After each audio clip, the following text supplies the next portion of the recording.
இந்த case study video எதை பற்றினது அப்படின்னா மொபைல் ஃபோன்ஸ். ஏன்னா இப்போ வந்துட்டு மொபைல் ஃபோன் இல்லைன்னா யாருமே இல்லை. சின்ன குழந்தைங்களோட ப்ராஜெக்ட் ஒர்க்லேருந்து பெரியவங்க வரைக்கும் மொபைல் ஃபோன் இல்லாமல் யாரும் இருக்க மாட்டாங்க. அப்போ மொபைல் அப்படிங்கிறது மனிதனோட அடிப்படை தேவைகளில் ஒன்றாயிடுச்சு.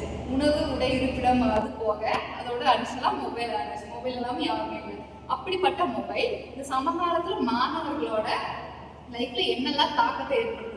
ஏன்னா இப்போ நம்ம காலேஜ் படிக்கிறப்போ நமக்கு காலேஜ் ஸ்டூடெண்ட்ஸ் பற்றி நமக்கு தெரியும். அப்போ நாம எந்த அளவுக்கு நம்ம மொபைல் யூஸ் பண்ணுறோம், அதில் என்னென்ன கெட்டது இருக்குது, அதனால நமக்கு என்னென்ன பாதிப்புகள் ஏற்படுது அப்படிங்கிறது உங்களுக்கு நல்லா தெரியும். அப்போ இந்த சமகாலத்தில் மாணவர்கள் இந்த மொபைல் ஃபோன்னால எப்படியெல்லாம் பாதிப்படைகிறாங்க, என்னென்ன தாக்கத்தை ஏற்படுத்துது மொபைல் ஃபோன் அவங்க லைஃப்ல, அதுலேருந்து அவன் வரணும், மீண்டும் வரணும் அப்படின்னா அவனுக்கு என்னெல்லாம் நீங்கள் சொல்யூஷன் சொல்லலாம். ஏன்னா நீங்களும் யூஸ் பண்ணுறீங்க, உங்கள் கூட இருக்கிற பசங்களும் யூஸ் பண்ணுறாங்க.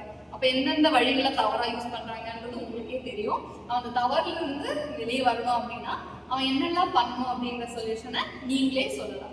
சரியாடா? மொபைல் ஃபோன் என்னெல்லாம் தாக்கத்தை ஏற்படுத்துது ஒரு மாணவன் கிட்ட? மொபைல் ஃபோனில் நிறைய வீடியோ கேம்ஸ் தான் விளையாடுவாங்க. கிளாஸ் டைமில் அவங்க என்ன பண்ணுறாங்க, வீடியோ கேம்ஸ் விளையாண்டா என்ன நடக்குதுன்னே தெரியாமல் இருப்பாங்க. டீச்சர்ஸ் வருது, கிளாஸ் இருக்கிறது ஒன்றுமே தெரியாது. அதுக்கப்புறம் அந்த வீடியோ கேம்னால மற்றவங்க கூட மூஞ்சி கொடுத்து கூட பேச மாட்டாங்க, கோவத்தில் அந்த மாதிரிலாம் இருக்காங்க. இப்போ அதுலேருந்து வெளியே வரணும்னா கொஞ்சம் ஓகே. அப்போ வந்துட்டு இந்த வீடியோ கேம் அப்படிங்கிறது குழந்தைங்கள்லேருந்து இப்போ காலேஜ் ஸ்டூடெண்ட்ஸ் நிறையவே விளையாட ஆரம்பிச்சாங்க. எந்த கிளாஸ் ரூம் போனாலும் ஃப்ரீயாக 5 நிமிஷம் கழிச்சா போதும் அந்த வீடியோ கேமை எடுத்துடுறாங்க. அப்படி அந்த வீடியோ கேம் விளையாடுறதுனால அவன் வர்றது படிக்க, ஆனால் அவன் வந்துட்டு படிக்கிறது இல்லை. அவனோட கான்சென்ட்ரேஷன் படிப்பில் வர்றதில்லை, கேம் விளையாடுறதுலேயே இருக்கு. அப்படி கேம் விளையாடுறதுனால அவன் படிக்க மாட்டான், சரியா படிக்க மாட்டான். அந்த மாதிரி கேம் எல்லாம் எப்படிப்பட்டதுன்னா, நல்ல கேமா சில கேம் இருக்கு, ஆனா இதெல்லாம் வயலன்ஸா சொல்றதா இருக்கு. இப்ப நீங்க என்ன கேம்ஸ் எல்லாம் நீங்க அப்படி விளையாடுறாங்க பசங்க? பப்ஜி, ஃப்ரீ ஃபயர், அவனை சுடு இவனை சுடு அப்படின்ட்டு. அப்ப இதெல்லாம் வந்து ஒரு வயலன்ஸை போதிக்கிற மாதிரியே அந்த பையனுக்கு இருக்கு. அப்படி ஓயாம வீடியோ கேம் விளையாடுறது மூலமா அவன் படிக்கிற திறமையே இழக்கிறான். அவனோட டைமை ரொம்ப ஃபோனுக்குள்ளேயே வேஸ்ட் பண்ணிடுறான். கிளாஸ் சரியா கவனிக்கிறது இல்லை. அதுக்கப்புறம் அவனுக்குள்ள வயலன்ஸை ஏற்படுத்துது.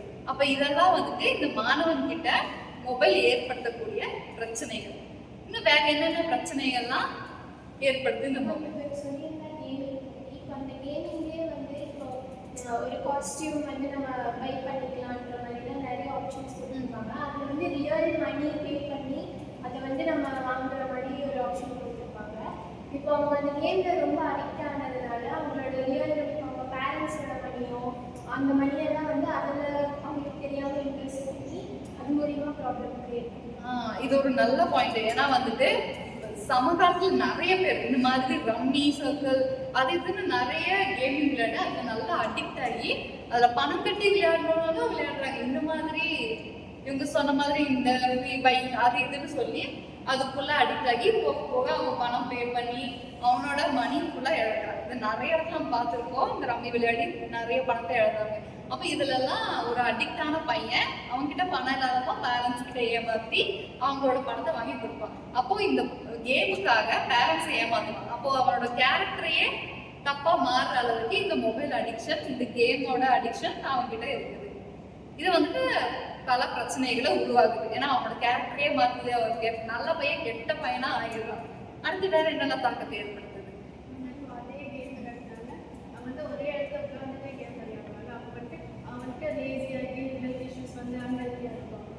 இந்த மொபைல் யூஸ் பண்றதுனால அவங்களோட ஹெல்த் ரொம்ப பாதிக்குது. இது ரொம்ப முக்கியமான விஷயம்.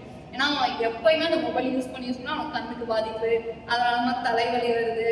அதுக்கப்புறம் அவன் லேசி ஆகி அதே இடத்துல உட்கார்றது மூலமா அவனோட ஹெல்த்தே பாதிக்கப்படுது. அப்புறம் இங்க பிரெயின் ட்ராப்னு நீங்க கேள்விப்பட்டிருப்பீங்க. நம்ம எந்த அளவுக்கு நம்ம சோஷியல் மீடியா அந்த மொபைல் நம்ம யூஸ் பண்ண நம்மளோட மூளையோட அந்த ஃபங்க்ஷன் பண்ற திறனை எழுந்து மூளை அழுகி போகுது. ஒரு பொருளை நம்ம யூஸ் பண்ணாமே அப்படியே இருந்தால் என்ன ஆகும்? பதினாறு கெட்டு போகுது. அதே மாதிரி தான் இவன் மொபைல் தேவையில்லாத விஷயத்த மைண்ட்ல கொண்டு போய் அவனோட மூளை தன்னோட இப்போ நல்லா நிறைய படிக்கிறதுக்கும் நிறைய வீடியோ கேம் பார்க்கறதுக்கும் டிஃப்ரென்ஸ் இருக்கு. படிக்க நம்ம மூளை ஒர்க் பண்ணிட்டு இருக்கோம். இந்த வீடியோ கேமை பார்க்க மூளை சோம்பேறி ஆகிடும். அப்படி மூளையே அழுகி போயிடுது. அப்போ ஒரு யங் ஜென்ரேஷன் ஒரு ஸ்டூடெண்ட்டு தன்னோட மூளை அதோட இயக்க திறனையே இழக்கிற அளவுக்கு அந்த மொபைல் ஃபோன் அடிக்ஷனை தருது. அடுத்து மொபைல் ஃபோனுக்கும் மனுஷனுக்கும் நிறைய கனெக்ஷன். ஃபோன்